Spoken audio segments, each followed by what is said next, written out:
घर लेते समय सबके दिमाग में यही ख्याल आता है कि बेस्ट होम लोन कहाँ से मिलेगा। मैं 10 सालों से काम कर रहा हूँ रियल इस्टेट में, तो मैं आपको एग्जैक्टली बता सकता हूँ कि आपको क्या करना है जिससे आपको बेस्ट होम लोन मिले। इवन कुछ फैक्ट्स जो बहुत यूट्यूबर्स गलत बता रहे हैं, जैसे XY एक्सेस एजुकेशन और किफ़ायती, उनको भी हम लोग करेक्ट करेंगे। और हम लोग ये भी डिस्कस करेंगे 3 ऐसी गलतियाँ आप क्या करते हो जिससे आपको 4 से 5 लाख का होम लोन में नुकसान हो जाता है और आपके इंटीरियर का पैसा उसमें चले जाता है। मेरी ये गारंटी है, अगर आप वीडियो को अंत तक देखेंगे तो इजीली आपसे 3 से 4 लाख रुपए बचने वाले हैं, और अगर नहीं बचे तो वीडियो को डिसलाइक करके जाना। इस प्रूवन प्रोसेस में सबसे पहले आपको क्या करना है, आपको छाती चौड़ी करके मल्टीपल बैंक्स विजिट करना है। क्या होता है, जब आप बैंक लोन लेने जाते हो तो आप पैसे मांगने जा रहे हो, तो इनडायरेक्टली अपने को ऐसे लगता है कि यार हम किसी से मदद मांग रहे हैं तो हमको पैसे देने वाले हैं, तो आप पहले ही ऐसे सिकुड़ जाते हैं। तो वैसे नहीं करना है, आपको इन 4 चीज़ों को पूछना है बैंक से, और छाती चौड़ी करके प्रॉपरली उनको पूछना है कि हमें इनका आंसर देंगे तो ही हम लोग आपके बैंक से लोन लेंगे, अदरवाइज और भी बहुत है मार्केट में। उसमें सबसे पहले आता है इंटरेस्ट रेट। अब टेक्निकली इंटरेस्ट रेट जो है आपके लोन के ऊपर आप इंटरेस्ट देते हो। अगर आप बैंक बाज़ार में जाओगे वेबसाइट पे तो बहुत सारे आपको लिस्ट आ जाएगी जिसमें अलग अलग इंटरेस्ट रेट दिए हुए हैं, लेकिन वो जो है वो ट्रू नहीं है, सच नहीं है। क्यों? अब जैसे SBI का देखते हैं, SBI का इंटरेस्ट रेट बैंक बाज़ार में दिया हुआ है 8.4 पर एनम ऑनवर्ड्स। अब इसका मतलब समझते हैं, 8.4 नहीं है इंटरेस्ट रेट, 8.4 से स्टार्ट है और ऑनवर्ड्स है, मतलब ज़्यादा से ज़्यादा और बहुत कुछ हो सकता है। लेकिन अगर उनके ऑफिशियल वेबसाइट पे अगर आप जाओगे तो उसमें लिखा हुआ है 9.15। अब इतना डिफरेंस है। अगर आप कितना भी अच्छा आपका क्रेडिट स्कोर हो जाए तो भी आपको वो 9.15 ही दे सकते हैं। 8.4 देने के चांसेस बहुत रेयर है। अगर आप निगोशिएट करोगे तो ही वो उसको डाउन करेंगे। इवन इंटरेस्ट रेट्स सबके लिए सेम नहीं होते। जो बैंक में काम करता है उसको बैंक अलग इंटरेस्ट से होम लोन देती है, जो सेल्फ एम्प्लॉयड है उसको अलग इंटरेस्ट से होम लोन देती है, जो जॉब कर रहा है प्राइवेटली उसको अलग से देती है, जो गवर्नमेंट जॉब कर रहा है उसको अलग से देती है। तो आप मुझे कमेंट में बताओ कि किसको बेस्ट इंटरेस्ट रेट मिलता होगा और किसको वर्स्ट इंटरेस्ट रेट मिलता होगा।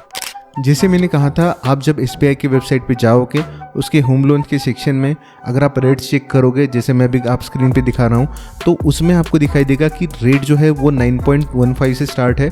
इससे 3 समझ में आ जाती है आपको चीज़ें। पहले रेट जो है वो आपको आपके क्रेडिट को स्कोर के हिसाब से मिलता है। जितना ज़्यादा क्रेडिट स्कोर उतना अच्छा आपको इंटरेस्ट मिलेगा, उतना कम आपको इंटरेस्ट रेट मिलेगा। अगर आपका क्रेडिट स्कोर बहुत ख़राब है तो आपको इंटरेस्ट रेट ज़्यादा मिलेगा, आपको इंटरेस्ट ज़्यादा भरना होगा, आपका ब्याज ज़्यादा जाएगा। अब मेरे से एक गलती क्या हो गई थी, मैं जब क्रेडिट कार्ड लिया था तब उसको बंद करना था मुझे, और उन्होंने कुछ ज़्यादा ही चार्जेस ठोक दिए थे मुझ पे। तो मैंने उनको क्या बोला कि इन चार्जेस को अगर आप वेवर कर देते हो तो मैं क्रेडिट कार्ड का पेमेंट कर देता हूँ और आप इसको क्लोज़ कर दो। अब उन्होंने वो किया तो सही, लेकिन मेरे क्रेडिट स्कोर में रिमार्क डाल दिया कि प्राजक्त ने 300 रुपये के लिए सेटलमेंट किया। अब जब भी मैं लोन लेने जाता हूँ ना, तो मुझे यही सवाल आता है कि आपने इतने कम अमाउंट के लिए लोन सेटलमेंट क्यों किया। अगर वो बता देते थे कि इससे मेरा क्रेडिट स्कोर ख़राब हो जाएगा तो मैं कभी वो करता भी नहीं था, लेकिन अभी हो चुकी है गलती, उसको वापस से करेक्ट नहीं कर सकते। तो ध्यान में ये रखना है कि आपका क्रेडिट स्कोर आपको मेंटेन करके चलना है, जितना अच्छा हो उतना बढ़िया। दूसरी बात यह है कि जो लोन मिलते हैं वो फ्लोटिंग रेट ऑफ इंटरेस्ट से मिलते हैं। अब 2 प्रकार है, 2 उसमें टाइप्स है। पहला है फिक्स इंटरेस्ट रेट और दूसरा है फ्लोटिंग इंटरेस्ट रेट। तो XY एक्सेस एजुकेशन और किफ़ायती बताते हैं कि आप 2 तरह के लोन ले सकते हो, फिक्स्ड इंटरेस्ट रेट और फ्लोटिंग इंटरेस्ट रेट। लेकिन सच्चाई ये है कि बैंक होम लोन में सिर्फ फ्लोटिंग रेट से ही आपको लोन देती है, फिक्स रेट से कोई भी बैंक आपको लोन नहीं देती। इवन ये चीज़ मैंने SBI के लोन एजेंट से भी कंफर्म किया, उन्होंने भी वही बोला कि SBI जो है वो सिर्फ फ्लोटिंग इंटरेस्ट रेट से ही आपको लोन देती है और फिक्स इंटरेस्ट रेट से नहीं देती।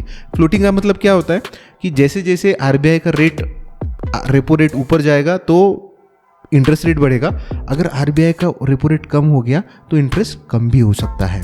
तो ये बेनिफिशियल है, ऐसे नहीं कि इस डिसएडवांटेज है इसका, ये बेनिफिशियल ही है। लेकिन सिर्फ इंटरेस्ट रेट के ऊपर आपको ध्यान नहीं देना है, उसके साथ में जो है ना बैंक प्रोसेसिंग फ़ी भी चार्ज करती है। अब प्रोसेसिंग भी क्या होती है कि आपको लोन प्रोसेस करने के लिए कुछ चार्जेस लेते हैं। मैंने गोल्ड लोन लिया हुआ है, पर्सनल लोन लिया हुआ है, बहुत सारे लोगों को होम लोन लेते हुए देखा है। अगर आप शार्पली उनसे निगोशिएट करेंगे, वो आपको जो है प्रोसेसिंग फीस में वेवर दे सकते हैं। वेवर देना मतलब उसको माफ़ कर सकते हैं। तो वो पावर जो है बैंक के पास में रहती है। लेकिन अगर आप मुझसे पूछेंगे कि प्रोसेसिंग फ़ी ही सबसे बड़े चार्जेस है क्या होम लोन में, तो नहीं। सबसे बड़े चार्जेस जो बैंक लेती है आपसे वो होते हैं इंश्योरेंस के। अब आप पूछोगे कि भैया मैं तो लोन ले रहा हूँ, मुझे इंश्योरेंस की क्या ज़रूरत है। भैया बैंक बहुत शहानी होती है। बैंक क्या करती है, आपसे ज़्यादा बैंक को चिंता है कि अगर आपका लोन डूब गया तो वो पैसे कौन भरेगा। इसलिए वो क्या करते हैं, 2 टाइप के इंश्योरेंस आपको देते हैं। सबसे पहला इंश्योरेंस रहता है उनका लोन का इंश्योरेंस, मतलब जो अगर समझ लो कोई भी लोन लेते हो आप, तो उस लोन अमाउंट का इंश्योरेंस रहता है। अगर आपको कुछ भी हो गया, समझ लो आपकी डेथ हो गई, कुछ हो गया, तो उस लोन की अमाउंट जो है वो पर्टिकुलर इंश्योरेंस से उसको चली जाएगी, मतलब उनका लोन जो है वो सिक्योर हो गया। ठीक है। सेकेंड टाइप का इंश्योरेंस जो लेते हैं वो लोग, वो लेते हैं आपका पर्सनल इंश्योरेंस।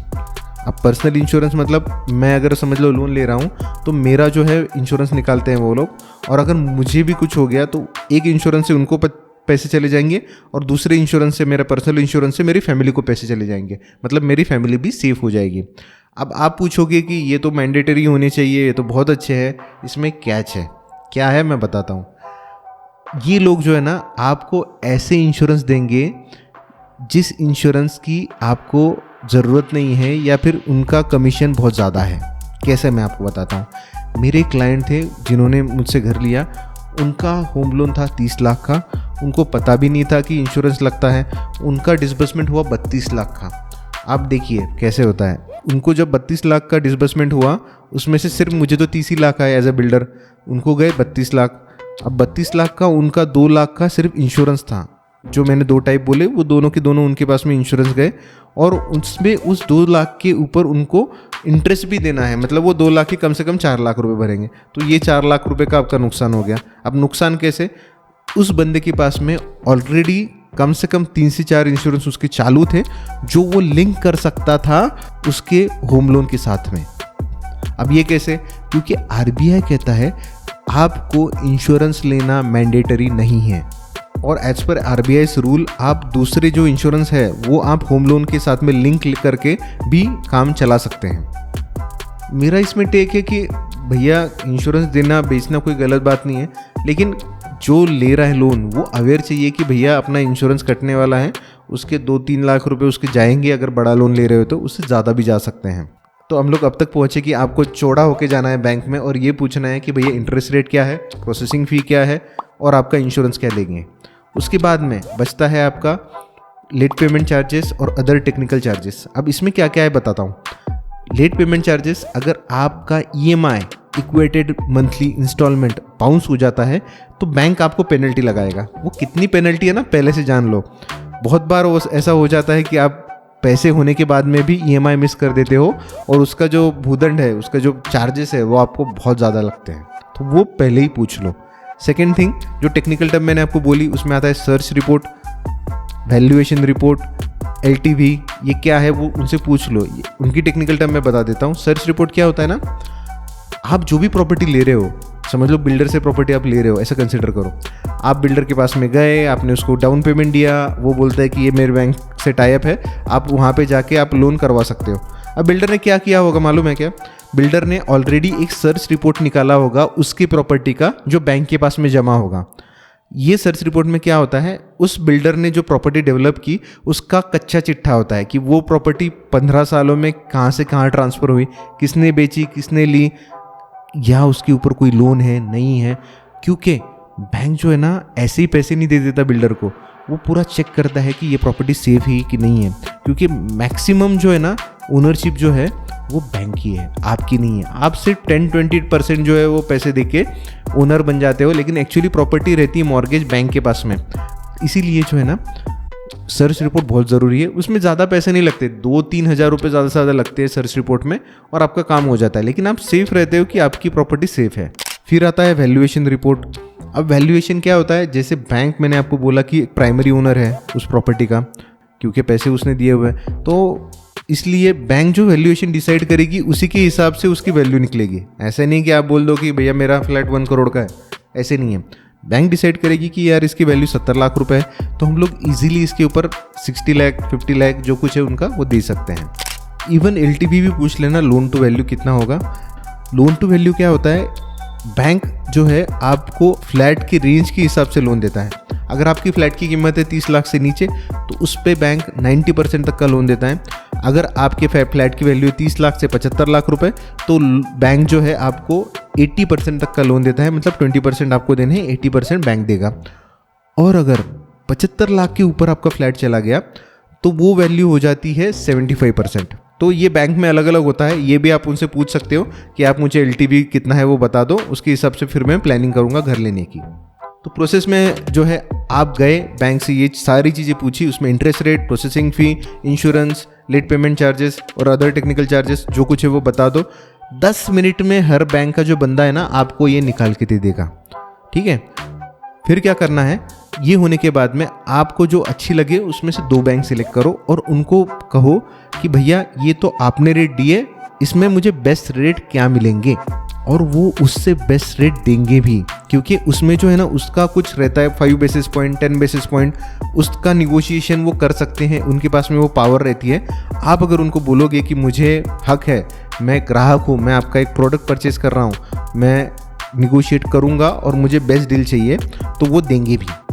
फिर वो आपको एक सैंक्शन लेटर दे देंगे आपके हाथ में, जो कि आपको इंश्योर करेगा कितने लाख तक आपको लोन मिलेगा। क्योंकि मैंने 2 बैंक क्यों बोला, ऐसे हो सकता है कि भैया मुझे जो है जैसे प्राजक्त को कोई बैंक दे रही 65 लाख, कोई बैंक दे रही 70 लाख, तो मुझे कौन सा ऑप्शन बेटर लगता है उसके ऊपर मैं चूज़ करूँगा कि मुझे कौन से बैंक के साथ में लोन के लिए जाना है। क्योंकि घरों की प्राइजेस तो फिक्स है नहीं, तो आपको आपके हाथ में 2 सैंक्शन लेटर चाहिए जिससे आपको फ्लेक्सिबिलिटी रहे कि मुझे इस बैंक के साथ में जाना है, इसके टर्म्स अच्छे हैं, या मुझे इस बैंक के साथ में जाना है, इसके टर्म्स अच्छे हैं। और 2024 में जो है ना आरबीआई ने स्टेटमेंट दिया हुआ है कि लोन इंटरेस्ट जो है सेम रहेंगे, क्योंकि उसका जो रेपो रेट है वो भी सेम रहने वाला है।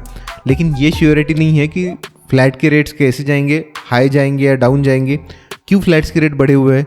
अगर इन सवालों के जवाब आपको चाहिए ना तो इस वीडियो को ज़रूर देखना मेरे, इसमें मैंने क्लियर किया हुआ है कि कैसे आपके फ्लैट के रेट 25% बढ़े हुए हैं, क्या वो 2024 में कम होने वाले हैं, रेंट पे रहना सही है या फ्लैट लेना सही है। तो इस वीडियो के ऊपर क्लिक करो, मैं आपसे वही मिलता हूँ। Thank you so much.